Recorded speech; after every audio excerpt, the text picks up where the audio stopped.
Volvo, Swedish, safe, sustainable, and now electric. But can it still compete today, and are its electric offerings worth considering? Well, I guess we better find out.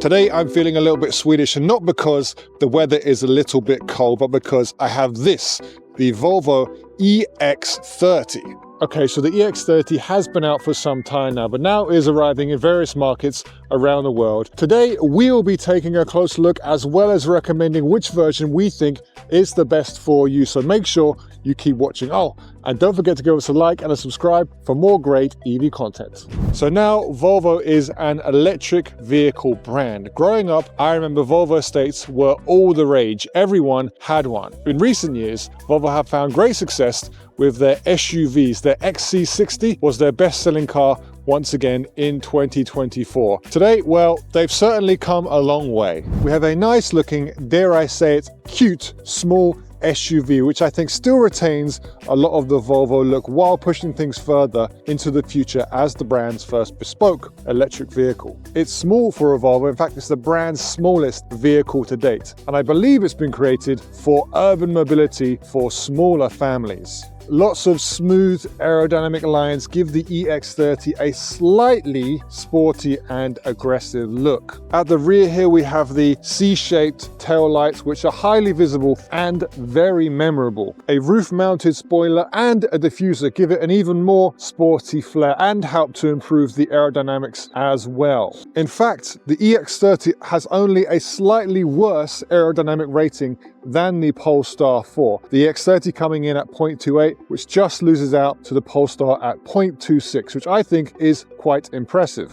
At the front, we still have the Thor's hammer headlights, which we actually lost from the Polestar, but still have here, and they've been reimagined with a more futuristic look to obviously reflect the coming of the electric era. Wheels come in 18 to 20 inches, which will of course affect efficiency and drive comfort. Despite this, I do think the EX30 is understated yet bold. What do you think of the EX30's exterior? Make sure you let us know in the comments, and let's take a look inside. So now we're nice and warm inside the EX30, and if I had $1 for every time I described an EV's interior as minimalist, well, I'd have a lot of dollars, at least 15. Sometimes it works, sometimes it doesn't. Here, I think it works. It kind of fits very well with Volvo's brand values, and especially their design language. Clean, functional, and modern.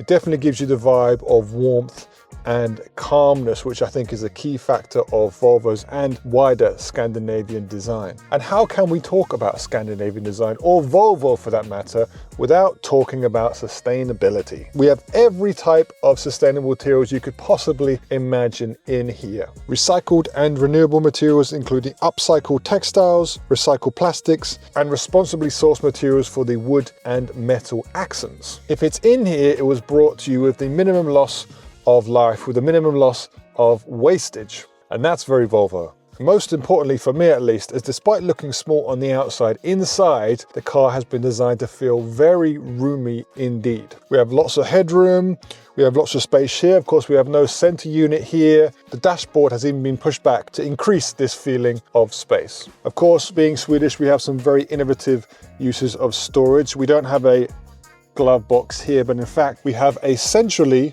located glove box, which I really like. I do not like the electric release. I don't know why that's necessary at all, but still good. Of course, we have no center unit here, so where do we put the cup holders? Well, this can slide out and it can be used just as a storage bin, or it has the frame for holding cups as well. Of course, you don't always have cups when you're driving, so you can just put that away when you don't need it, which I think is great. The charging pads are actually way down here. I actually have to stretch my arm to put them there. Instead, you'd be better off putting your phone in this little cupboard here, where it actually has two USB-C ports, so you can get faster charging in there. And actually you can hide your phone away for the drive and focus on getting to your destination. There's a massive Harman Kardon soundbar at the front here, which has amazing sound quality. And then we move over to this central 12.3-inch touchscreen infotainment system. So this has everything. There's nothing overhead, no driver's cluster, no heads-up display.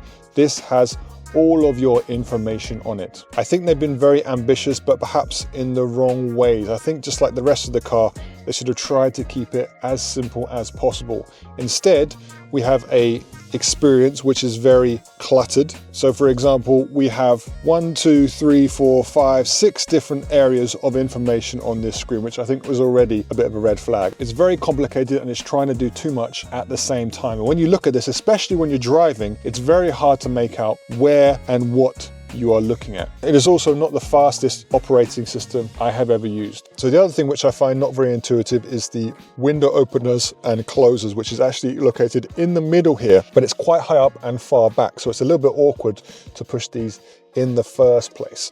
And you're gonna have to get used to not going over here for the window. Even more so, there's no switches for the rear windows. Instead, you have to push the button which says rear, and when that lights up, then you can use the same 2 buttons for opening the rear 2 windows. I feel like that could have been done better, but perhaps the experience is more oriented to the front 2 passenger and driver. But I will say the seats in the EX30 are very comfortable. They kind of wrap around your body very nicely. So while you're taking ages looking through the operating system or looking for your window switch, at least you can do it comfortably.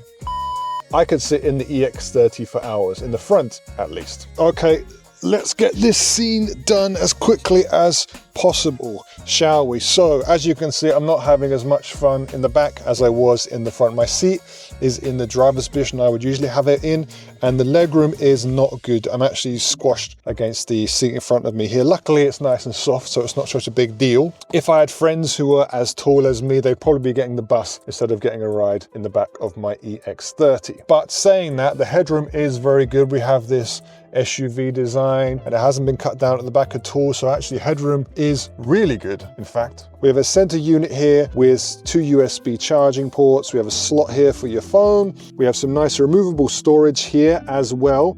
We also have our window switches here, which again, I'm not going to talk about. You know, I don't like it. Let's move on. And while there are 3 seats at the back here, the person in the middle does not have the most space. So let's take a look at the trunk of the Volvo EX30, which is a little bit smaller than the trunks we usually see in Volvos. There's only 318 liters of storage here, in fact. But that is the point of this car. This car is as big as you need it and no bigger. So this is perfect for everyday storage. The EX30 is simple, it's efficient, it has just enough and not too much. You know, if you have a bigger boot, this is going to cost more weight, and this is going to affect your efficiency. If you do need that extra storage, you can fold the second row seats down, which will fold flat for over 900 liters of storage.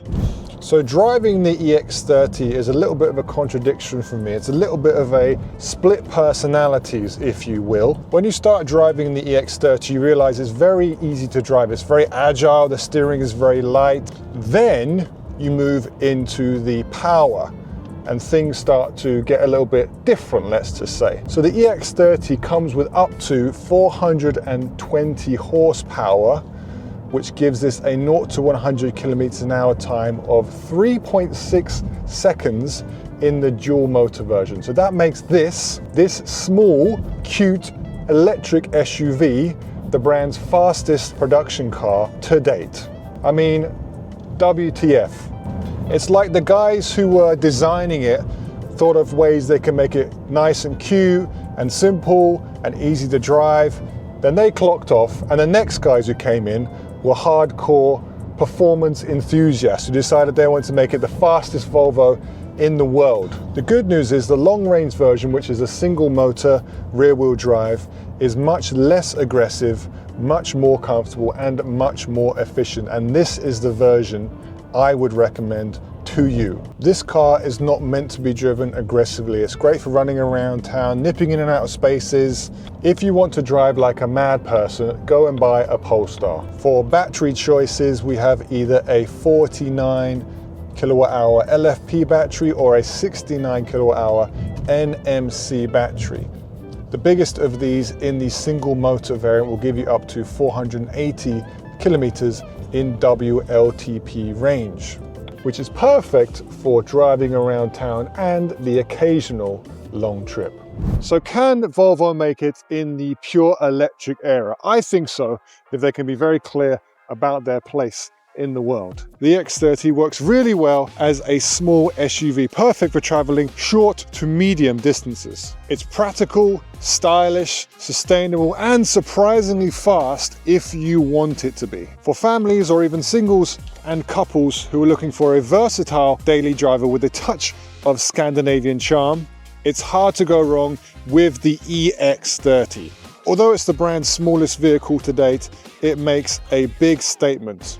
EVs don't need to compromise. They can still be practical, they can still be sustainable, they can still be fun. And it all comes at a great price, starting at just over £32,000 in the UK, 36,000 euros in mainland Europe, and just under $45,000 in America. What do you think of the EX30? Would you consider it? Make sure you leave your comments below.